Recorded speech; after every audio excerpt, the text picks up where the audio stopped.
परम प्रभु श्री अरविंद श्रीमा श्री अरविंद को भल पाउଥିବା मोर अंतर भाई मान मोर शुभेच्छा न्याशीष एवं नमस्कार।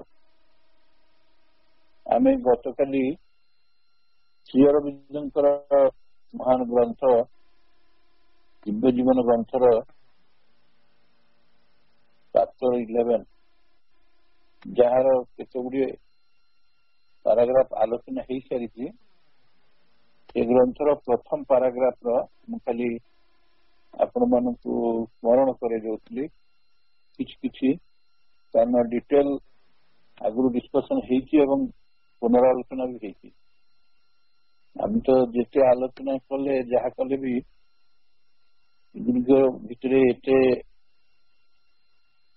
अच्छी दार्शनिक तत्व आध्यात्मिक तत्व संबलित सहजरे आम आसिमुलेट करमु बारंबार पढ़ार आवश्यकता रही बारंबार ता भीतर गंभीर भाव में प्रवेश कर मनन कर आवश्यकता रही भ्यूटा नहीं मु पछरे पुणी थर लेखा आपको मन पकईली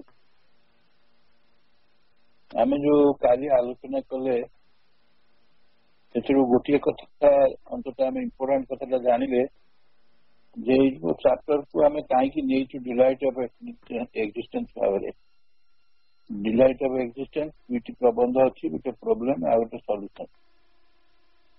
तो प्रभु कहते यहाँ सत कथा जे ब्रह्मकर सब पोटेंशियलिटी अच्छी भीतर सबकि अंतर्निहित शक्ति अच्छी सन्देह ना किंतु से शक्ति द्वारा से लिमिटेड नुह शक्ति गुड़ाक सीमित नुहे बाउंड भी नुहे आबद्ध भी नुहे एवं किए कौन प्रकार कंपेल्ड नुह से कंप्लीटली फ्री ब्रह्म सब मुक्त आ कौन से कहते मुक्त रही जेहेतु तेणु कौन होना if then being free to move or remain eternal still to throw itself into forms or retain the potentialities of form in itself. It indulges its power of movement and formation. It can be only for one reason. The reason कथा को प्रभु कहते सी तो मुक्त अच्छा पाखे तो सब compared ना सीमाबद्ध नुहति पाखे सब किसी अच्छी किंतु से कहते सत्वे से भी सब करें स्पंदन पाखे शक्तिर स्पंदन पाखे अच्छी इच्छा कले ही मूव्स नॉट से निजे निश्चल हो पारे पुणी गतिशील हो पारे सबुजाक सृष्टिर रूप विभव को से विस्तृत पद्धत निजे थ्रो करना को थ्रो कर रूपायन गुड़िक करें भितर अंतर्निहित योग्यता को धारण कर संपूर्ण भाव में स्वतंत्रता आती से एवं से चाहिए स्पंदित हो निज भितर शक्ति चेतना संचालित करें रूप सृष्टि से प्रभुत्व करें आम आगु पढ़ीचे जे रूपायन मूल कारण हूँ मूवमेंट ऑफ द फोर्स शक्ति सामर्थ्य मूवमेंट ही फॉर्मेशन दब आ ये सब हूँ चाकरी इच्छा कले से शाश्वत भाव में स्थिर रही पारे मानी शिव हो जाए इच्छा कले कार्य हो जाए सब कारण कौन काली आम ये सर केवल आ सहित लिंक अच्छे कह कारण सब कहते it can be only for one reason ये सब कथा आम जो कहले कथा गुड़ाक अच्छी ब्रह्म पाखे डिस्पाइट दि फैक्ट पुणी कहीं प्रो कर स्टिल रोचे पुणी मूवमेंट कहीं कर आ भितर गोटे कारण अच्छी कौन से कारण प्रभु कहते it can be only for one reason for delight आपणार आनंद लगी ही ଏସବୁ ବ୍ୟାଖ୍ୟା କରୁଛନ୍ତି। ଏ ଯୋଉ ସୃଷ୍ଟି ସର୍ଜନା କରିଛନ୍ତି, ଆପଣଙ୍କୁ ପ୍ରୋଜେକ୍ଟ କରିଛନ୍ତି, ଥ୍ରୋ କରିଛନ୍ତି, ଭିନ୍ନ ଭିନ୍ନ ଫର୍ମ ସବୁ ନେଇଛନ୍ତି, ଆଉ ସବୁ ପ୍ରକାରର ମୁଭମେଣ୍ଟରେ ସାମର୍ଥ୍ୟର ମୁଭମେଣ୍ଟରେ ସେ ଇନଭଲ୍ଭ ହେଇଛନ୍ତି, ସମ୍ପୃକ୍ତ ହେଇଛନ୍ତି, କାରଣ ପରମିଶନ ପାଇଁ। ଆଉ ସେ ଲିମିଟେଡ ବି ନୁହନ୍ତି, ତାଙ୍କର ସବୁ ପୋଟେନ୍ସିଆଲିଟି ଯୋଉ ଅଛି ସେ ପୁରା ତାଙ୍କୁ କମ୍ପେୟାର କରୁନାହାନ୍ତି, କିନ୍ତୁ ତଥାପି ତାଙ୍କ ଭିତରେ ଏଇଟା କାହିଁକି କରୁଛନ୍ତି ସେ, ତାର ମୂଳ ହଉଛି କାରଣଟା ହଉଛି କଣ? କେବଳ ମାତ୍ର କାରଣ ହଉଛି ଫର ଡିଲାଇଟ୍, ଏ ଆନନ୍ଦ ପାଇଁ, ଫର ବ୍ଲିସ୍, ଏ ଦିବ୍ୟ ଆନନ୍ଦ ପାଇଁ ସେଟା କରୁଛନ୍ତି। ସେଇଟାକୁ ପୁଣି ସେକେଣ୍ଡ ପାରାଗ୍ରାଫରେ ଆଉ ଟିକେ ଆନାଲିଟିକାଲି ପ୍ରଭୁ ତାକୁ ବୈଜ୍ଞାନିକ ମାନଙ୍କର ମତବାଦକୁ ନେଇକିରି ସେ ପୁଣି ତାକୁ କମ୍ପାରିଟିଭଲି ତାକୁ ନେଇଛନ୍ତି, ବିଶ୍ଳେଷଣ କରିଛନ୍ତି, ଆଉ ଟିକେ ତାକୁ ଏକ୍ସଟେନସନ କରିଦେଇଛନ୍ତି, ଆନାଲିଟିକାଲି ଏକ୍ସଟେଣ୍ଡ କରିଦେଇଛନ୍ତି କନସେପ୍ଟ। ମୂଳ କଥାଟା କଣ ଆମେ ଜାଣିଲେ, କାରଣ ହଉଛି ଆନନ୍ଦ। ସେକେଣ୍ଡ ପାରାଗ୍ରାଫରେ କହୁଛନ୍ତି ପ୍ରଥମ ବାକ୍ୟରେ, this primary ultimate and eternal existence as seen by the Vedantis is not merely a bare existence। जो वेदांतवादी माने वेदांतर ऋषि माने ସେମାନେ ପ୍ରକୃତରେ ସେମାନେ କହୁଛନ୍ତି ପ୍ରାଇମେରୀ। ପ୍ରାଇମେରୀ ମାନେ ଆମେ ସାଧାରଣ ବୁଝିଛୁ ପ୍ରାଇମେରୀ କଲେ ଗୋଟେ ପ୍ରାଥମିକ, କିନ୍ତୁ ଏଠି ବେଦାନ୍ତର ଭାଷାରେ ହେଉଛି ଆଦିମୂଳ। ଅଲ୍ଟିମେଟ ମାନେ ଅନ୍ତିମ ବା ପରମ, and eternal existence ଶାଶ୍ୱତ ଅସ୍ତିତ୍ୱ ବା ଶାଶ୍ୱତ ସତ୍ତା, ୟାର ସେ କଳ୍ପନା କରିଛନ୍ତି। ତିନିଟା କଥା ବେଦାନ୍ତିକ ମାନେ ବା ବୈଜ୍ଞାନିକ ଋଷି ମାନେ ତାଙ୍କର କହୁଛନ୍ତି, କଣ କହୁଛନ୍ତି? ଆଦିମୂଳ, ପରମ ଆଉ ଶାଶ୍ୱତ ସତ୍ତା ର କଳ୍ପନା ସେ କରିଛନ୍ତି। ସେଗୁଡିକ କଣ ପ୍ରକୃତରେ ସେ କହୁଛନ୍ତି? It is not merely bare existence. ଆକୁ ଆମେ କେବଳ ସତ୍ତା ନୁହନ୍ତି, କେବଳ ମାତ୍ର ତାଙ୍କୁ ସତ୍ତା ବୋଲି କୁହାଯାଇ ପାରିବନି। କାହିଁକି କୁହାଯାଇ ପାରିବନି ବା ଆଉ କଣ କୁହାଯାଇ ପାରିବନି? Not merely bare existence, a conscious existence whose consciousness is crude force or power। ଏକଥା ବି କୁହାଯାଇ ପାରିବନି। ସେ ଗୋଟେ ଅନ୍ଧ ଶକ୍ତିର କ୍ରୁଡ ଫୋର୍ସ, ଆଉ ତାର ସେଇ ଅନ୍ଧ ଶକ୍ତିର ଚେତନା ବିଶିଷ୍ଟ କେବେ ଗୋଟେ ଚିତ୍ ସତ୍ତା ନୁହେଁ, କନସିୟସ୍ ଏକ୍ସିଷ୍ଟେନ୍ସ ନୁହେଁ। ଦୁଇଟି କଥା କହୁଛନ୍ତି ଯୋଉମାନେ ବେଦାନ୍ତିକ ମାନେ କହିଛନ୍ତି ଯେ ଯିଏ ଆଦିମୂଳ, ପରମ ଆଉ ଶାଶ୍ୱତ ସତ୍ତା, ସେ ଯେ କେବଳ ମାତ୍ର ସତ୍ତା ତାହା ନୁହେଁ, କିମ୍ବା ଅନ୍ଧଶକ୍ତିର ଚେତନା ବା ଚିତ୍ସତ୍ତା ନୁହନ୍ତି। ଏଇ କଥା ବ୍ରହ୍ମଙ୍କର ଚିତ୍ସତ୍ତା ରୂପେ ସ୍ୱୀକାର କରିଦେଲେ ମଧ୍ୟ ଅସଲ କଥାଟାକୁ ସେମାନେ ପ୍ରଭୁ କହୁଛନ୍ତି, ସେମାନେ ଆନନ୍ଦକୁ ହିଁ ତାଙ୍କ ସତ୍ତାର ତାତ୍ପର୍ଯ୍ୟ ବା ଚେତନାର ସ୍ୱରୂପ ବୋଲି ସେଠି କହୁଛନ୍ତି। A consciousness existence consciousness is proof force or power. It is consciousness existence, the very term of whose being, the very term of whose consciousness is bliss। এই ବାକ୍ୟ ଗୁଡିକ କେୟାରଫୁଲି ଆମେ ଦେଖିବା। ସେ କହୁଛନ୍ତି ଯେ ଏଇଟା ଗୋଟେ ଚେତନ ସତ୍ତା, ଚୈତନ୍ୟ ଅସ୍ତିତ୍ୱ ବା ସତ୍ତା, ଏବଂ ତାର ଯୋଉ କେବଳ ପରିଭାଷା ଗୁଡିକ ଆମେ କଣ କରିଛେ, ପରିଭାଷା ଏଇଭଳି କରିଛେ ଯେ କନସିୟସ୍ ଏକ୍ସିଷ୍ଟେନ୍ସ ତାର ପରିଭାଷା ହଉଛି of whose being the very term of whose consciousness is bliss। ଅର୍ଥାତ୍ ସେ ଯୋଉ ଚେତନ ସମ୍ପନ୍ନ ଅସ୍ତିତ୍ୱ, ଯାହାଙ୍କ ଚେତନାର ପରିଭାଷା ହଉଛି ବା ତାର ତାତ୍ପର୍ଯ୍ୟ ହଉଛି ନିଷ୍ମାନ।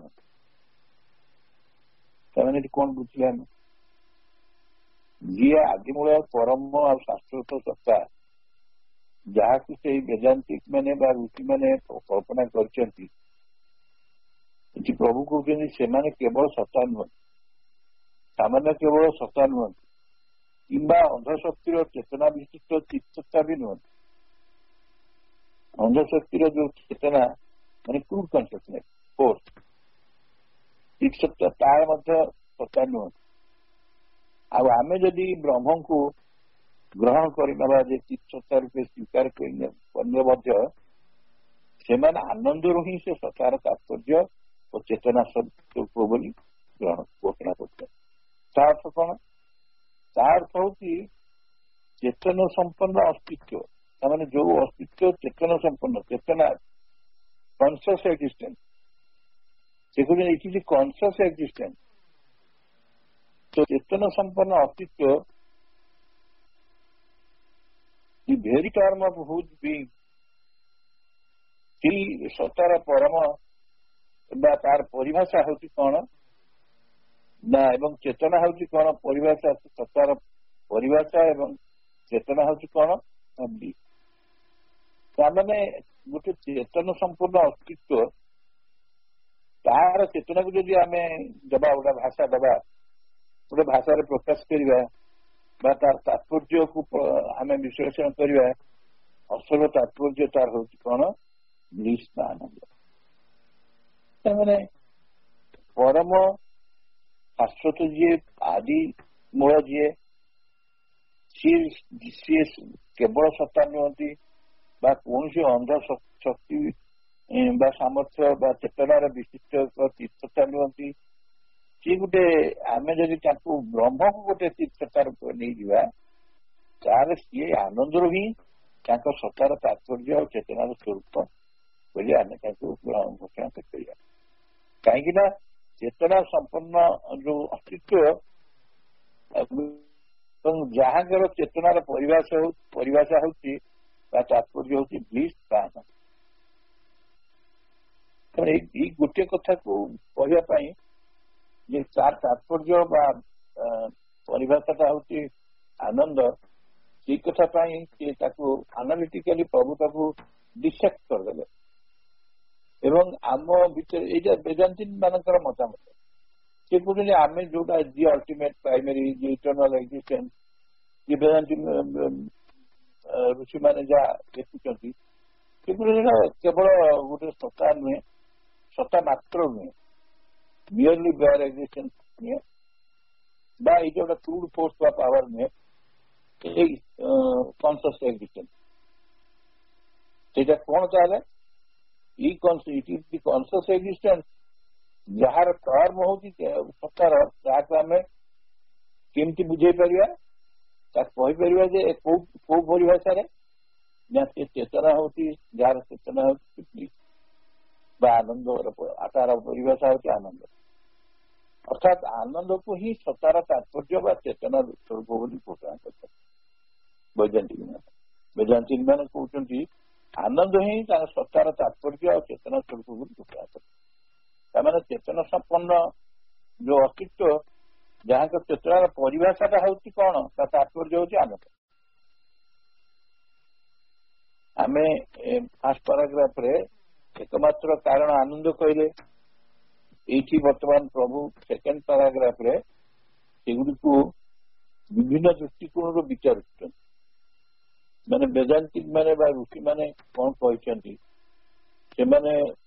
तो तार मूल तत्व गुड़िक कहते तार आदिमूल तार परमत्व आ शाश्वत यही सब सत्तार जो कल्पना से कहते सेगुड़िक कौ प्रकार सेगुड़िक केवल मात्र सत्ता नुहति अंधशक्तिर चेतना विशिष्ट गोटे सामर्थ्य विशिष्ट गोटे सत्ता नुहति ब्रह्म हूँ एक तीर्थता स्वीकार जब करनबा ताहले पाखे कौन प्रकृति कौन से जो कारण कहले आनंद कहीं कहले तो सबू थिला किसी आवश्यकता नहीं किसी डिजायर नहीं किसी बासना नहीं सी तो स्वयं संपूर्ण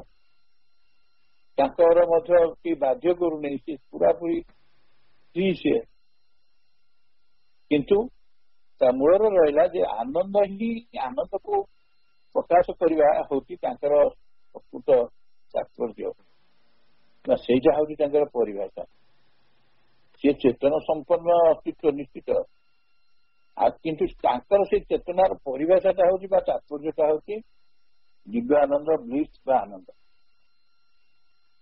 ଯାହାକୁ ଆମେ ମିଶେଇ ଦେଇକି କହୁଛୁ ସଚିତ ଆନନ୍ଦ। କାରଣ ଏଠି କୋଉ ଗୋଟିକ ଆଇସୋଲେଟେଡ ହେଇ ଏକ୍ଜିଷ୍ଟ କରିବନି, ସେଇଟା ଆମେ ସବୁବେଳେ ମନେ ରଖିବା।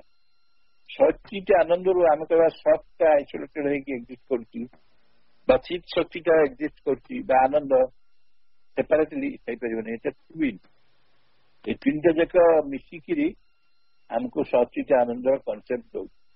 ତାମାନେ ସୃଷ୍ଟିର ମୂଳ ତତ୍ତ୍ୱରେ ଏଇ ତିନୋଟି କଥା ରହିଛି, ଏକ୍ଜିଷ୍ଟେନ୍ସ ରହିଛି, କନସିୟସନେସ୍ ଫୋର୍ସ ରହିଛି, ଆଉ ଡିଲାଇଟ୍ ଅଫ୍ ଏକ୍ଜିଷ୍ଟେନ୍ସ ରହିଛି।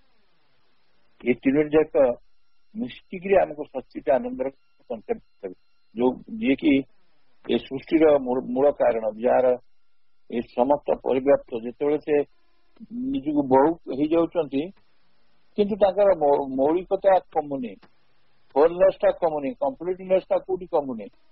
ଯୋଉ ଯୋଉ ସତ୍ତା ଭିତରେ ସେ ପ୍ରକାଶିତ ହେଲେ ବି ସବୁଠି ସେ ସମାନ ଭାବରେ ରହିଛନ୍ତି। ସେଠି ଆମର ଗାଣିତିକ ସୂତ୍ର ବା ସमेସନ ରୁଲ ଇଜ ନଟ୍ ଆପ୍ଲିକେବୁଲ। ମୋର ତାଙ୍କର ସବୁ ମିଶିକିରି ବ୍ରହ୍ମଙ୍କର ସମୁଦାୟ ବ୍ରହ୍ମତ୍ଵ ବା ପରମତ୍ଵ, ସେ କଥା ଆମେ ଥରେ ଭୁଲ ହେଇଯିବ। ସେଇଆ ନୁହେଁ। ତାପର ପାରାଗ୍ରାଫରେ କହୁଛନ୍ତି, as in absolute existence there can be no nothingness, no night of inconscience, no deficiency, that is to say no failure of force। ଆମେ ମନ ଦେଇକି ଶୁଣିବା। ସେ କହୁଛନ୍ତି ପରମ ସତ୍ତାଙ୍କର ଯାହା ଆମେ କଳ୍ପନା କରୁଛେ, ତାଙ୍କର ଯୋଉ ଅସ୍ତିତ୍ୱ, ତା ଭିତରେ କଣ ନାହିଁ? ଏଇ ପରମ ସତ୍ତାଙ୍କର ଆମେ ଯୋଉ ଅସ୍ତିତ୍ୱ ଭିତରେ କଣ ନାହିଁ? there can be no nothingness, କିଛି ଶୂନ୍ୟତା ନାହିଁ। ଶୂନ୍ୟତା ଅନ୍ୟତ୍ର ସାବିତ୍ରୀରେ ପ୍ରଭୁ କହୁଛନ୍ତି ନଟ୍, NOUGST ବା ନିହିଲ, ଏଇ ଶବ୍ଦ ବ୍ୟବହାର କରୁଛନ୍ତି। ଆମ ଭିତରେ ବହୁତ ଶୂନ୍ୟତା ଅଛି, ଆମ ଭିତରେ ବହୁତ ଅସାରତା ଅଛି, ଆମେ ଏଟା ଜାଣିପାରୁନୁ କିନ୍ତୁ ଆମ ଭିତରେ ଅଛି। କିନ୍ତୁ ସିଏ କମ୍ପ୍ଲିଟଲି ଫୁଲ୍, ସମସ୍ତ ସେଇ ପରମତ୍ଵ ଦ୍ଵାରା ସେ କମ୍ପ୍ଲିଟଲି ଫିଲ୍ଡ ହେଇଛନ୍ତି। ତାଙ୍କ ଭିତରେ ନଥିଙ୍ଗନେସ୍ ନାହିଁ, ଶୂନ୍ୟତା ନାହିଁ। ନୋ ନାଇଟ୍ ଅଫ୍ ଇନକନସିଏନ୍ସ, ଇନକନସିଏନ୍ସ ହଉଛି ନିଶ୍ଚେତନା। ନିଶ୍ଚେତନା ପାଇଁ ରାତ୍ରି ନାହିଁ, ସେ ଅନ୍ଧକାର ନାହିଁ। ସେ ସେମାନେ ନିଶ୍ଚେତନାର ସ୍ଥାନ ବି ସେଠି ନାହିଁ। ରାତ୍ରି ତ ଦୂରର କଥା, ନିଶ୍ଚେତନାର ସ୍ଥାନ ବି ନାହିଁ। ନୋ ଡେଫିସିଏନ୍ସି, ଆଉ କଣ ନାହିଁ? ତାଙ୍କ ପାଖରେ କିଛି ଅଭାବ ନାହିଁ। ଦ୍ୟାଟ୍ ଇଜ ଟୁ ସେ ନୋ ଫେଲୁଅର ଅଫ ଫୋର୍ସ। ତାମାନେ ଏଇ ଯୋଉ ଜିନିଷ ନଥିବା, ମାନେ କୋଉ ଜିନିଷ ନାହିଁ, ନଥିଙ୍ଗନେସ୍ ମାନେ ଶୂନ୍ୟତା ନାହିଁ। ତାଙ୍କ ପାଖରେ ଇନକନସିଏନ୍ସ ର ରାତ୍ରି ନାହିଁ, ତାଙ୍କ ପାଖରେ କିଛି ଅଭାବ ନାହିଁ, ତାଙ୍କ ପାଖରେ କିଛି ବିଫଳତା ବି ନାହିଁ। ନୋ ଫେଲୁଅର, ଶକ୍ତିର ବିଫଳତା କିଛି ନାହିଁ। କାରଣ ଏଇସବୁ ଯଦି ରହିଥାନ୍ତା ତାହେଲେ ସତ୍ୟକୁ ଆମେ ପରମ ସତ୍ୟ ବୋଲି କାହିଁ କହନ୍ତି? ଏଇସବୁ ଯଦି ଫେଲୁଅର ଥାନ୍ତା, ଇନକନସିଏନ୍ସ ଥାନ୍ତା, ଏଇସବୁ କଥା ହେଇଥିଲେ କହିପାରିବେନି। ଡେଫିସିଏନ୍ସି ଯଦି ଥାନ୍ତା, ଫେଲୁଅର ଯଦି ଥାନ୍ତା, ଏଗୁଡା ଥିଲେ ଆମେ କହିପାରୁ, ତାଙ୍କର ପରମତ୍ଵ ବା ପରମ ସତ୍ତା ଭାବରେ ଆମେ ତାକୁ କହିପାରୁ। ଠିକ ସେ କହୁଛନ୍ତି, also there can be no suffering, no negation of delight। ଯେମିତି ଆମେ ଗୋଟେ ପରମ ସତ୍ତାର ବା ପରମ ସତ୍ତାର ଅସ୍ତିତ୍ୱରେ କୌଣସି ଶୂନ୍ୟତା ନାହିଁ, କୌଣସି ନିଶ୍ଚେତନାର ରାତ୍ରି ନାହିଁ, କୌଣସି ଅଭାବ ନାହିଁ, ଡେଫିସିଏନ୍ସି ନାହିଁ, କହିବାକୁ ଗଲେ ନୋ ଫେଲୁଅର ଅଫ ଫୋର୍ସ, ବିଫଳତା ମଧ୍ୟ ନାହିଁ, ଶକ୍ତିର ବିଫଳତା ସେଠି ନାହିଁ। ଏ ସବୁ ଶକ୍ତିର, ସବୁ ଡେଫିସିଏନ୍ସି ବି ସେଇ ଶକ୍ତିର, ଫେଲୁଅର ବି ଶକ୍ତିର ଇତ୍ୟାଦି ନାହିଁ। ତାହେଲେ କଣ? For if there were any of this things, ଯଦି ଆ ଭିତରେ କିଛି ଗୋଟେ ଥାନ୍ତା, ଧର ନଥିଙ୍ଗନେସ୍ ଥାନ୍ତା, ଇନକନସିଏନ୍ସ ଥାନ୍ତା, ତାପରେ ଡେଫିସିଏନ୍ସି ଥାନ୍ତା, ଫେଲୁଅର ଥାନ୍ତା, ଶକ୍ତିର ଫେଲ୍ୟୁଅର ଥାନ୍ତା ତାହେଲେ ଆମେ ତାକୁ ପରମ କହିପାରିବା। It would not be absolute. ତାଙ୍କର ପରମତ୍ୱର ପ୍ରଶ୍ନ ଉଠୁନି। ସେଇଭଳି so also there can be no suffering, no negation of the delight। ତେଣୁ ଦିବ୍ୟ ଆନନ୍ଦ ଯୋଉଟା ବ୍ଲିସ୍ ପରମ ଆନନ୍ଦ, ସିଏ ଆନନ୍ଦର ମଧ୍ୟ ଶୂନ୍ୟତା ନାହିଁ। there is no negation and no suffering। ସେ ଯନ୍ତ୍ରଣା ମଧ୍ୟ ନାହିଁ, ବେଦନା ନାହିଁ। ଯଥାର୍ଥ ଆନନ୍ଦ ଭିତରେ ଏ ଦିଟା ନାହିଁ, ନା ଶୂନ୍ୟତା ବା ଅସାରତା ନାହିଁ କିମ୍ବା ସଫରିଂ ନାହିଁ, ବେଦନା ନାହିଁ। ତ ଆସ୍ତେ ଆସ୍ତେ କାରଣଟା କହିଲେ ଆନନ୍ଦ, ତାପରେ ଆନନ୍ଦର ପରିଭାଷା ବେଦାନ୍ତିକ ମାନଙ୍କ ପାଖରେ କଣ ଯେ ସେ କଥା ସେ ବୁଝେଇଲେ। କହିଲେ ଏଟା ଅନ୍ଧଶକ୍ତିର ଗୋଟେ ଚେତନ ବିଶିଷ୍ଟ ସତ୍ତା ନୁହେଁ ବା ଏକମାତ୍ର ସତ୍ତା ନୁହେଁ ଇଏ, ଏକଥା ମଧ୍ୟ ସେ କହିଲେ। ଏବଂ ତାର ତାତ୍ପର୍ଯ୍ୟ କଣ ସେ କଥା ବୁଝେଇଲେ। ସେଇ ଚେତନ ସମ୍ପନ୍ନ ଅସ୍ତିତ୍ୱର ଯୋଉଟାକୁ ଆମେ ଅସ୍ତିତ୍ୱ କହୁଛେ ସେଇଟା ହିଁ ହଉଛି ବ୍ଲିସ୍, ସେଇଟା ହିଁ ଆନନ୍ଦ, ଯୋଉଟା କି ବେଦାନ୍ତୀ ମାନେ କହୁଛନ୍ତି, ସେ କଥା କହିଦେବେ। ଆଉ ଏଠି କହିଲେ କଣ ନା, ଏଠି କହିଲେ ଯେ ସେଇ ଯୋଉ ପରମ ସତ୍ତା ତାଙ୍କର କଣ କଣ ନା, ପରମ ସତ୍ତାଙ୍କ ଭିତରେ ନଥିଙ୍ଗନେସ୍ ନାହିଁ, ଶୂନ୍ୟତା ନାହିଁ, ନିଶ୍ଚେତନାର ରାତ୍ରି ନାହିଁ, କୌଣସି ଅଭାବ ବି ନାହିଁ, ଶକ୍ତିର ଅଭାବ ନାହିଁ। ଏଠି ଯୋଉ ଡେଫିସିଏନ୍ସି ମାନେ ଶକ୍ତିର ଲାଷ୍ଟରେ ଅଫ୍ ଫୋର୍ସ ଅଛି, ଶକ୍ତିର ଅଭାବ ନାହିଁ ଆଉ ବିଫଳତାର ବି ଅଭାବ। ଶକ୍ତିର ବିଫଳ ହଉନି କି କିଛି ଶକ୍ତିର ଅଭାବ ନାହିଁ, ଭରପୁର ହେଇକି ସବୁ ରହି। ଆଉ ଯଦି ଏଗୁଡା ଥାନ୍ତା, ନଥିଙ୍ଗନେସ୍ ଥାନ୍ତା, ଇନକନସିଏନ୍ସ ଥାନ୍ତା, ଡେଫିସିଏନ୍ସି ଥାନ୍ତା, ଫେଲୁଅର ଥାନ୍ତା, ତାହେଲେ ତାକୁ ଇଟ୍ ଉଡ୍ ନଟ୍ ବି ଆବସଲ୍ୟୁଟ୍, ତାଙ୍କୁ ପରମ ବୋଲି କୁହାଯିବ। ସେଇପରିକା କମ୍ପାରେଟିଭଲି ପ୍ରଭୁ ମୁଭ୍ କରୁଛନ୍ତି। ସେଇପରିକା there can be no suffering, no negation of delight। Exactly ସେଇଭଳି ଯିଏ ଆନନ୍ଦ, ତା ଭିତରେ ନା ଶୂନ୍ୟତା ଅଛି ନା ସେଥିରେ ବେଦନା, ବେଦନାର ବୋଧର ଲେସ୍ ମାତ୍ର ନାହିଁ। ଏଇ ହଉଛି ଆନନ୍ଦର କ୍ୟାରେକ୍ଟରିଷ୍ଟିକ। ଆନନ୍ଦର କଣ ଦରକାର ସେ କଥା କହିଲେ, ତାର କ୍ୟାରେକ୍ଟରିଷ୍ଟିକ କହିଲେ।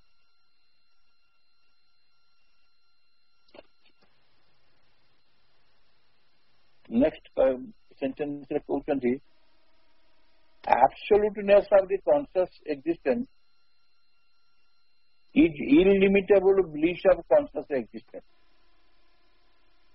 The two are only different phases for the same thing।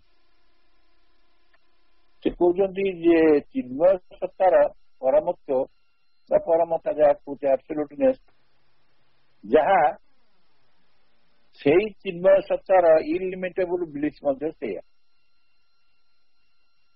ତାମାନେ ଇଲିମିଟେବୁଲ ମାନେ ଅପରିସୀମ ସେ ଆନନ୍ଦମୟତା, ତାର ସୀମା ନାହିଁ। ଆନନ୍ଦ ସୀମା ଯଦି ସୀମିତ ହେଇଯିବ ଆନନ୍ଦ ରହିବନି ଜମା, କୌଣସି ସୀମିତତା ଭିତରେ ଆନନ୍ଦ ରହିବନି। ବ୍ୟକ୍ତି କ୍ଷେତ୍ରରେ ହଉ, ସାରା ବିଶ୍ୱ କ୍ଷେତ୍ରରେ ହଉ, ବ୍ରହ୍ମାଣ୍ଡ କ୍ଷେତ୍ରରେ ହଉ, ଯଦି ସମସ୍ତ ଚେତନାର ବା ଚୈତନ୍ୟ ସତ୍ତାର ବା ଚିନ୍ମୟ ସତ୍ତାର ଭିତରେ ଲିମିଟେସନ ରହିଗଲା, ତାହେଲେ ସେଟାକୁ ବ୍ଲିସ୍ ବୋଲି କୁହାଯିବ। ତେଣୁ ସେ କହୁଛନ୍ତି ସେଇ ଯୋଉ ଇଲିମିଟେବୁଲ ବ୍ଲିସ୍ ଚିନ୍ମୟ ସତ୍ତାର, ସେଇଟା ମଧ୍ୟ ହଉଛି ଆବସଲ୍ୟୁଟନେସ୍ ଅଫ୍ କନସିୟସନେସ୍। ଏଇ ଦୁଇଟି ଯାକ କଥା ବିଭିନ୍ନ ଜାଗାରେ ବ୍ୟବହାର ହେଇଛି, କିନ୍ତୁ ସେଟା ଗୋଟିଏ କଥା, କେବଳ ତାର ଫେଜ୍ ଗୁଡାକ ଅଲଗା। ଫେଜ୍ ଗୁଡାକ ଦୁଇ ପ୍ରକାର, ଗୋଟେ ଖାଲି ଶାବ୍ଦିକ ପ୍ରକାଶ ଗୁଡିକ ଅଲଗା। କୋଉଠି ଲେଖା ହେଇଛି ଇଲିମିଟେବୁଲ ବ୍ଲିସ୍ ଅଫ୍ କନସିୟସ୍ ଏକ୍ଜିଷ୍ଟେନ୍ସ, କୋଉ ଜାଗାରେ ଆବସଲ୍ୟୁଟନେସ୍ ଅଫ୍ ଦି କନସିୟସ୍ ଏକ୍ଜିଷ୍ଟେନ୍ସ, କିନ୍ତୁ ମର୍ମ ତ ଉଭୟ ସମାନ। କେବଳ ସେମାନଙ୍କର ଶାବ୍ଦିକ ପ୍ରକାଶ ଗୁଡାକ ଅଲଗା ଅଲଗା, different phrases for same thing. Next କହୁଛନ୍ତି all illimitableness, all infinity, all absoluteness is pure delight. ଆଗ ଆନନ୍ଦ କଥା କହିଲେ, ଆନନ୍ଦଟାକୁ ଆମେ ଶୁଦ୍ଧ ଆନନ୍ଦ ବୋଲି କେତେବେଳେ କହିପାରିବା, ମାନେ ପୁରା ଶୁଦ୍ଧ ଆନନ୍ଦ, ତାର कौन कौन सब कैरेक्टरिस्टिक तार ऑल इलिमिटेबलनेस तार किसी सीमा ना अपरिसीम सब किसी अपरिसीम ये शुद्ध आनंद बा दिव्य आनंद परम आनंद तार कौन कौन अच्छी कैरेक्टरिस्टिक होती कौन तार किसी लिमिट ना all limitableness illimitableness there is no limit से जमा बाउंड नुहे सीमाबद्ध नुहे सीमाबद्ध हेल्ले आनंद कौट आस सीमाबद्धता भर आनंद न थाए सीमाबद्ध जोटे आमर करे व्यक्तिर जो जी आमको सीमित कर दिए सीमाबद्ध भीतर रखिदिए आमको पूरा पूरी एक्सक्लूसिव कर रखिदिए से आनंद कौट आस तापरे खाली जे इलिमिटेबलनेस रहा हमानी सहित इनफिनिट रनिटतार निजी को विस्तारी दब पूरा तार आदि अंत रही पूरा अनंत अनंतर प्रसारता रहा कौन ना ऑल एब्सोल्यूटनेस किसी रिलेटिव रही किसी आपेक्षिकता रही नो रिलेटिवनेस आम क्षेत्र में जमी अच्छी आम कनसेप्ट मन भर अच्छे तो ये अच्छी किंतु जिते आम से प्योर डिलाइट स्टेज को जड़े जीव जिते धीरे धीरे धीरे धीरे समीपवर्ती हम एवं से परमंकर चेतनार बास कर आस्वादन कर शुद्ध आनंद को तार से रही बांटी चलो तार ना सीमा तार शांत अवस्था रे शांत माने अनंतर अनंतर अपोजिट से भी सीमितता शांत कहले सीमितता अल्प किसी किंतु परिसर तार अल्प किसी किंतु आनंद है विस्तृत विराट परिसर निजक विस्तारित होते इनक्लूसिव एक्सक्लूसिव नुह इनक्लूसिव समस्त आवरी नहीं एंड एब्सोल्यूटनेस जहाँ जहाँ पूरा माने परम से कथा से स्थिति से पहुंच परम सत्य को जान परम ज्ञान को जान परम प्रेम को जान परम चेतना को जान युड़िक स्थिति तार जो आनंदटी सी आनंदटा हूँ शुद्ध आनंद यही सब है शुद्ध आनंद प्रभु कहले आनंद रू स्टार्ट कले पुणी शुद्ध आनंद कथा कहले कहते इवन आवर रिलेटिव ह्यूमैनिटी से रिलेटिविटी पुणी पड़ेगा even our relative humanity has experienced that all dissatisfaction means a limit and obstacle एटा मन देखिए आम एनालिसिस करिया हमर जो लिमिटेशन आम चाहिए आम जाकि अमेरिका राष्ट्रपति हो पारे कि पारे आमर लिमिटेशन यहाँ मनुष्यटा हूँ रिलेटिव तार एब्सोल्यूटनेस ना से स्थिति की जापर इलिमिटेबल नुहे तेणु से कहते रिलेटिव ह्यूमानिटी हूँ जोटा आपेक्षिक मानवता तार कौन रही आपेक्षिक मनुष्य जीवन अभिज्ञता भितर कौन रही हैज दिस एक्सपीरियंस से एक्सपीरियंस कौन कहते जो मनुष्य आपेक्षिक रिलेटिव तार कौ प्रकार अभिज्ञता रही जो आम जानूँ रही कौन all dissatisfaction means a limit an obstacle limit and an obstacle दीटा जिन जिते सब आम सकल असंतुष्ट केवल सीमाबद्धता बा सीमा संकोचन बा एक्सक्लूसिवनेस बा प्रतिबंधक ऑब्स्टेकल इको ही बुझाए यहाँ हूँ आम जीवन असंतुष्ट कारण जहाँ को आम जो प्रतिबंधक बाधा विघ्न जहाँ आसला ताकू आम अतिक्रम करूँ आमर से सामर्थ्य ना आम पूरा पूरी सीमित हो जाइए आमर चेतना सीमित आमर भावना सीमित आमर जहाँ जहाँ कि जजमेंट कर पावर सीमित सबकि सीमित दीटा जिनस आमको डिससैटिस्फैक्शन दौर कौन दौर ना प्रतिबंधक दौर गोटे असंतोष दौर गोटे हूँ आम सीमित आम लिमिटेशन भितर रहीचु आ गोटे हूँ आमर ऑब्स्टेकल गुड़ाक प्रतिबंधक जीवन में बहुत कहीं असंतोषर कारण से आमको गोटे आपेक्षिक मनुष्य बोली कह मनुष्य बा आम जीवन आब्सोल्युट नुहे एवं ता छड़ा से कहते कौन साटिस्फेक्शन कम एगुड़ा केतल आसो तापर प्रश्न उठो जदि आम डिसाटिस्फाइड सबू जिनस आमको असंतोष दौची एवं से असंतोषर कारण है आमर लिमिटेशन सीमितता सीमा संकोचन ऑब्स्टेकल हूँ प्रतिबंधक सब विभिन्न आड़ू आसगुड़ाक आमको दौर कौन बाधा विघ्न आमर लिमिटेशन सीमा संकोचन युड़िक आमको असंतोष दौर तर संतोष कौन हम satisfaction comes by surpassing the limit and overcoming the obstacle.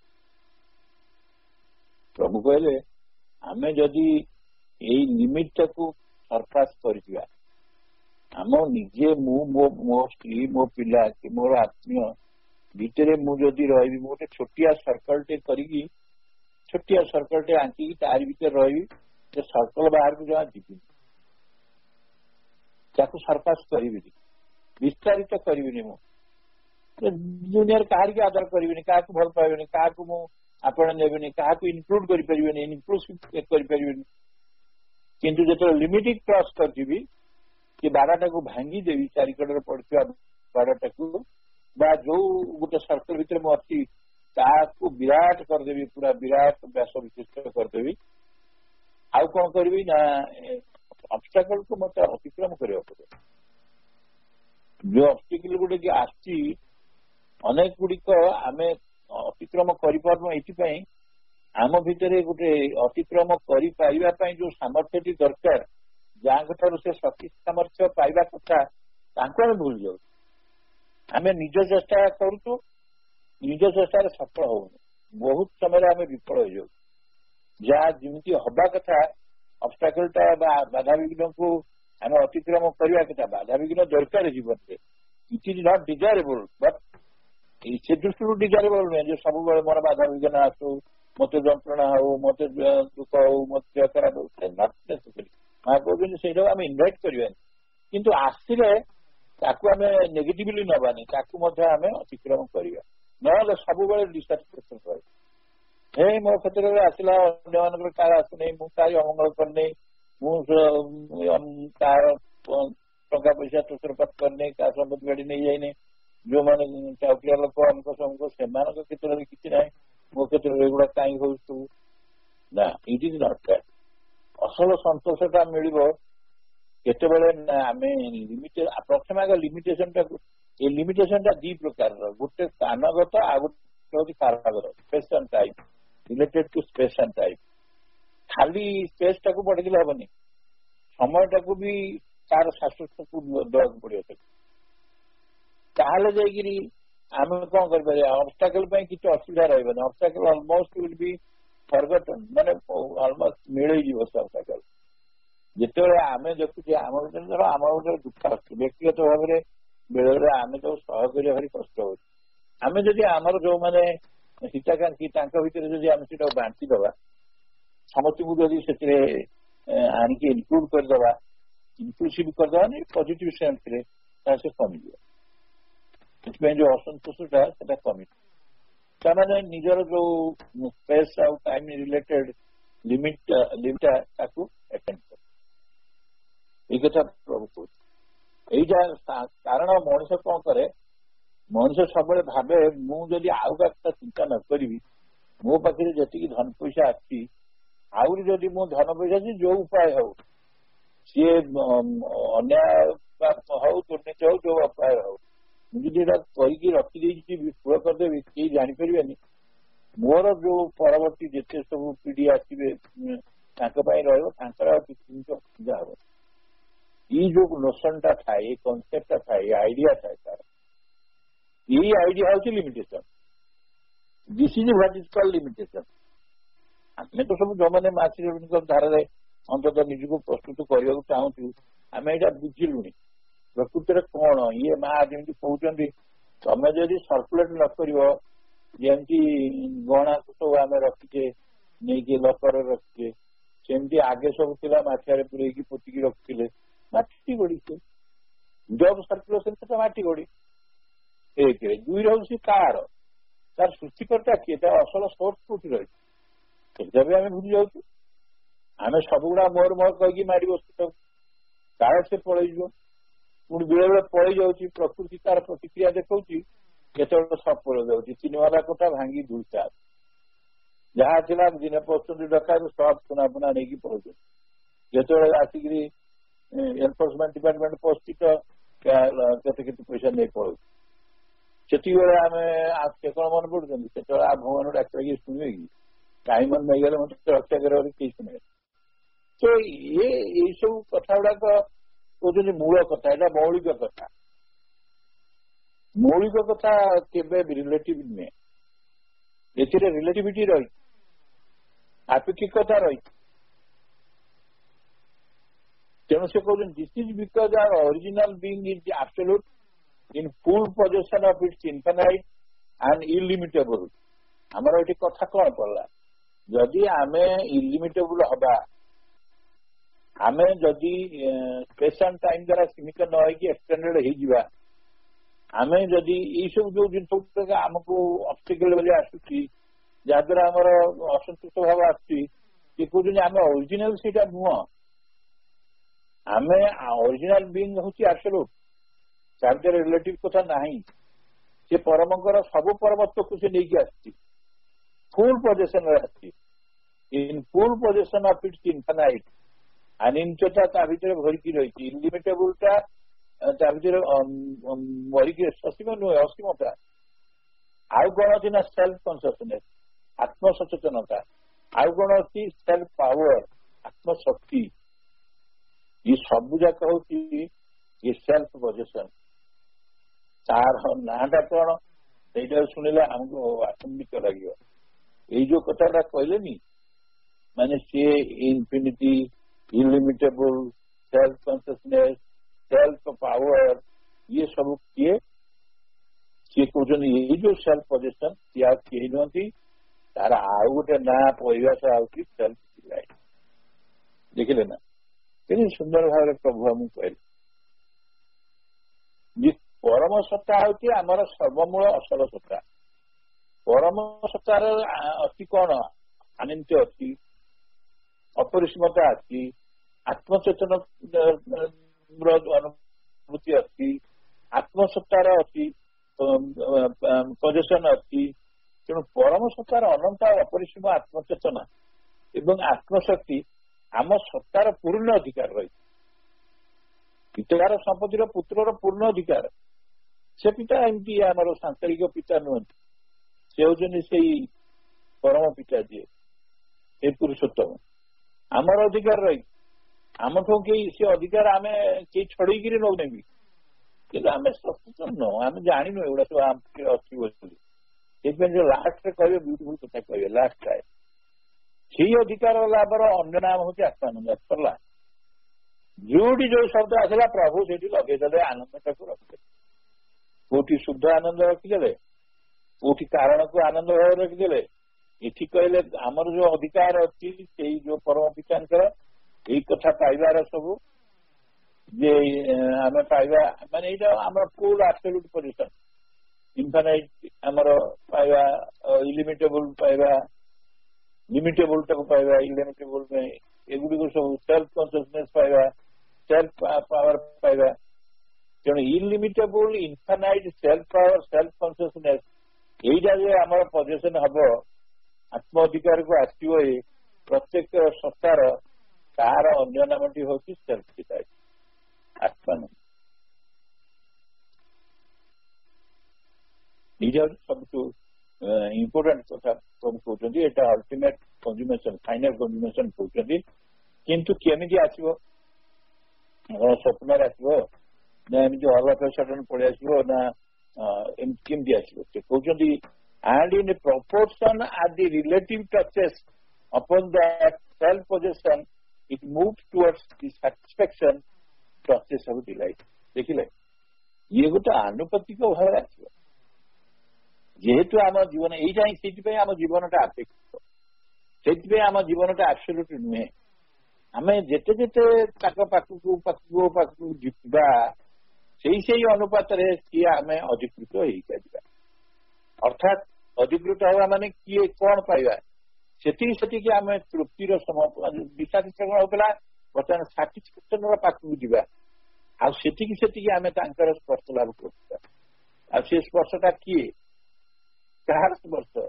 The ଟଚେସ୍ of the delight. ସବୁ ବାକ୍ୟ ଗୁଡାକରେ ଦେଖନ୍ତୁ, ସବୁ ବାକ୍ୟ ଲାଷ୍ଟ ପାରାଗ୍ରାଫର କାରଣଟା କଲେ ଏକମାତ୍ର କାରଣ ଡିଲାଇଟ୍, ଯୋଉଠି ଦେଖନ୍ତୁ ସବୁ ପାରାଗ୍ରାଫ ସେଇଟା ହିଁ ପ୍ରଭୁ କହିଛନ୍ତି।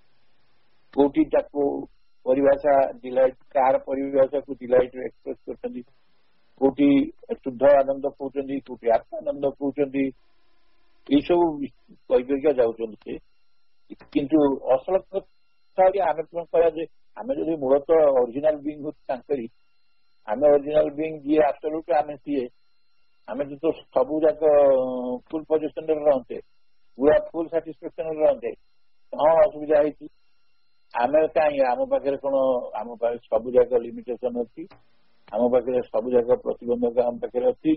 ଆମେ ନିଜ ବେକରେ ଗାଈ ଘଣ୍ଟଣ ପକେଇଦେଲେ, ଘଣ୍ଟଣ ପକାନ୍ତି ଯେମିତି ଆଉ ଦୌଡ଼ିକି ଆଉ ତା ଗାଡିରେ ନ ପଶିକି ନ ଖାଇବ ବୋଲି, ଆମେ ନିଜ ବେକରେ ନିଜେ ଘଣ୍ଟଣ ପକେଇ ଦେଇଛେ। ତେଣୁ ସେ କହୁଛନ୍ତି ଇଏ ସବୁ ଯାକ ଆତ୍ମସଚେତନତା, ଆତ୍ମଶକ୍ତି, ଯୋଉ ଆନନ୍ଦ, ଆତ୍ମାନନ୍ଦ ସବୁର ଆମେ ପଜେସର। କିନ୍ତୁ କେତେବେଳେ କେତିକି ମିଳିବ ଆମକୁ ନା ପ୍ରପୋର୍ସନରେ ମିଳିବ, ଯେତିକି ଆର୍ଟିଫିକ ଟଚ୍ ପାଇବା। ଆମର ସେଥିପାଇଁ ନାହିଁ, everything is possible if God touches there. ଆମେ ଧୀରେ ଧୀରେ ଯାଉଥିବା, ସିଏ ଆମ ପାଖକୁ, ମା ଆମକୁ ଟାଣି ଟାଣି ନେଉଥିବେ, ସିଏ ଆମ ପାଖକୁ ଆସୁଥିବେ। ଯେତେବେଳେ ତାଙ୍କ ସ୍ପର୍ଶ ହେଇଯିବ ସବୁ, ୱାନ୍ସ ତାଙ୍କ ଟଚ୍ ପାଇଗଲା ପରେ, ତାପରେ ସବୁ ନା କିଛି ଡିଷ୍ଟ୍ରାକ୍ସନ ରହିବନି, କିଛି ଅବଷ୍ଟାକଲ ରହିବନି। କାରଣ ତୁମ ଆନନ୍ଦ ହିଁ ଆନନ୍ଦ, ଶୁଦ୍ଧ ଆନନ୍ଦ, ଆତ୍ମାନନ୍ଦ, ଏସବୁ ଆନନ୍ଦର ତୁମେ ଉଠିବ। ସେଇଥିପାଇଁ ଏହାର ମୂଳ କାରଣ ଯେ ଏଠି ପ୍ରଭୁ କହୁଛନ୍ତି ଯେ ଏ ସବୁର ମୂଳ କାରଣ ହେଉଛି ଡିଲାଇଟ୍। ସୃଷ୍ଟି ଆମେ ଯୋଉ ଆଗେ କାଲି ଡିସ୍କସନ କରୁଥିଲେ, ସେ ବିଷାଦ ନାଟକ, ଜୀବନର ନାଟକ 30 ସେକେଣ୍ଡିଆ ଯେ ନାଟକ କଥା ଆମେ କାଲି କଥାବାର୍ତ୍ତା ହଉନଥିଲେ, ସେ ନାଟକରେ ହେଇଛି କଣ, ଜନ୍ମ ହେଲା ବେଳେ କୁଆଁ କୁଆଁକିରି କାନ୍ଦିବ, ପୁଣି ଯେତେ ଯିଏ ବଞ୍ଚିବ, ଯୋଉ ସମୟ କେତେବେଳେ ଗୋଟେ ଯୁବକ ଭାବରେ, ଗୋଟେ ଛୋଟ ପିଲା ଭଳିଆ ଯୁବକ ଭାବରେ, କେତେବେଳେ ପ୍ରୌଢ ଭାବରେ, କେତେବେଳେ ବୃଦ୍ଧାବସ୍ଥାରେ ଏଇ ସବୁ କାନ୍ଦିବ, ତାପରେ ଶେଷରେ ପଳେଇବ। ଏହା ସାମର ବେକର ଯୋଉ କ୍ଷୁଦ୍ର ନାଟକ କ୍ରାଏ, ସେଇଟା ଜୀବନ ନୁହେଁ ପ୍ରକୃତରେ, ସେଇଆ ଜୀବନ ନୁହେଁ, ସେ କାନ୍ଦ ନୁହେଁ। ସେଇଟାକୁ ଆମେ କାନ୍ଦ ବୋଲି କାହିଁ କହୁଛେ ନା, ଆମ ଭିତରେ ସେଇ ଜିନିଷଟାକୁ ଆମେ ପାଇନେ, ଯୋଉ ଜିନିଷଟା ତାଙ୍କ ପାଖକୁ ନିକଟବର୍ତ୍ତୀ ହେଇନି ନା, ପ୍ରଚେଷ୍ଟା ବି କରିନେ, ତେଣୁ ଭୋଗିବ କିଏ? ନିଶାସନ ଆସୁଛି କୋଉଠୁ? ଆମେ ତ ନିଜକୁ ନିଜେ କିଳି ଦଉଛେ ଚିତ୍ତଭଙ୍ଗ ଭାଷାରେ, ଆମେ ତ ଲିମିଟେଡ ନିଜେ ହେଇଯାଉଛେ। ତ ଯୋଉ ପର୍ଯ୍ୟନ୍ତ ଆମେ ଲିମିଟେସନ ଭିତରେ ଥିବା, ଏବଂ ଆମେ ଯୋଉଟା ଆମର ଦରକାରୀ, ଯୋଉଟା ଆମକୁ ଡିଭିନିଟି ଆଡକୁ ନବ, ସେ ଅବସ୍ଥାକୁ ଆମେ ଅତିକ୍ରମ କରୁନଥିବା, ତାକୁ ଗୋଟେ ଆମେ ଭାବିବା ଏଇଟା ପରପେଚୁଆଲ ପ୍ରତିବନ୍ଧକ ବୋଲି, ସେ ପର୍ଯ୍ୟନ୍ତ ଆମେ ପାଇବାନି। ଆମକୁ ମାନେ ସ୍ପେସ ଆଣ୍ଡ ଟାଇମ କୁ, ଲିମିଟ କୁ କ୍ରସ୍ କରି ଯିବାକୁ ପଡିବ, ଏକ୍ସଟେଣ୍ଡେଡ ହେଇଯିବାକୁ ପଡିବ। ଫାଇନାଲି ସେ କହୁଛନ୍ତି ଯେ ଆମେ ଏକ୍ସକ୍ଲୁସିଭ ନ ହେଇକି ଇନକ୍ଲୁସିଭ ହବା। ବ୍ୟକ୍ତି ଯେତେବେଳେ ଇନକ୍ଲୁସିଭ ହବ, ସମସ୍ତଙ୍କୁ ଆବରି ନବ, ସବୁ ଭିତରେ ସେଇ ପ୍ରେଜେନ୍ସ ଟାକୁ ଫିଲ୍ କରିବ, ତାହେଲେ ତାପରେ ସେ ଯୋଉ ଆନନ୍ଦଟି ପାଇବ ସେଟା ଯଥାର୍ଥ ଆନନ୍ଦ, ଶୁଦ୍ଧ ଆନନ୍ଦ ପାଇବ। କାରଣ ସେ ତ ତାର ସନ୍ତାନ ନା, ଯଥାର୍ଥ ସନ୍ତାନ ରହିକି କେମିତି ପାଇବ? ସେ ଅଯଥାର୍ଥ ଭାବରେ ରହିଲେ କୋଉଠି ପାଇବ? ସେ ତ ଦେବେ ସମସ୍ତଙ୍କୁ, ପାଇଥିବ ସେ, କିନ୍ତୁ କୋଉଠି ଯାଇ ଗମ୍ଭୀରା ଭିତରେ ଥିବ, ଯେ କେତେ ଅନ୍ଧକାର ଭିତରେ ଥିବ, ତାର ବାଟ ନାହିଁ, ମାନେ ସେଠିକି ବାଟ ବି ପାଇବନି। ପୁରାପୁରି ମାନେ ଡାର୍କ ଇନକନସେଣ୍ଟ, ଡାର୍କେଷ୍ଟ ଇନକନସେଣ୍ଟ। ତ ଏଇଟା ହେଲା ଏଇ ପାରାଗ୍ରାଫର ତାତ୍ପର୍ଯ୍ୟ। ମଙ୍ଗଳବାର ଦିନ ପୁଣି ମୁଁ ଥାର୍ଡ ପାରାଗ୍ରାଫ କେତେ ବଡ ଅଛି ମୁଁ ଦେଖିନି। ଥାର୍ଡ ପାରାଗ୍ରାଫ ଛୋଟ ଥିବ, ଥାର୍ଡ ଫୋର୍ଥ ମିଶେଇକି କହିଦେବି। Just minute. ହଁ, ଥାର୍ଡ ଫୋର୍ଥ ଟାକୁ ମଙ୍ଗଳବାର ଦିନ କଭର କରିଦେବି। ଏମିତି ରେଗୁଲାର ଲିଖିବି, 5ଟା ବଡ ଅଛି, 6ଟା ବହୁତ ଛୋଟ, ମିଶିବାକୁ ପଡିବ। ହଉ। ସେଇଟା କରିବି ମଙ୍ଗଳବାର ଦିନ କରିବି ପ୍ଲାନିଂ ଟା କଣ। ତେଣୁ ଯାହା ଆଲୋଚନା କରାଗଲା ଆଜି ମା ଓ ପ୍ରଭୁଙ୍କ ପାଦ ପଦ୍ମରେ ମୁଁ ତାକୁ ସମର୍ପି ଦେଲି। ଆଉ ପ୍ରାର୍ଥନା କରୁଛି ମତେ ସାମର୍ଥ୍ୟ ଦିଅନ୍ତୁ, ଶକ୍ତି ଦିଅନ୍ତୁ, ପୁଣି ଯେମିତି ପରବର୍ତ୍ତୀ ଯୋଉ ପାରାଗ୍ରାଫ ଗୁଡିକ ଅଛି ତା ଭିତରେ ମୁଁ ପ୍ରବେଶ କରିବାକୁ ସକ୍ଷମ। ବନ୍ଦେ ମାତରମ୍। ସମସ୍ତ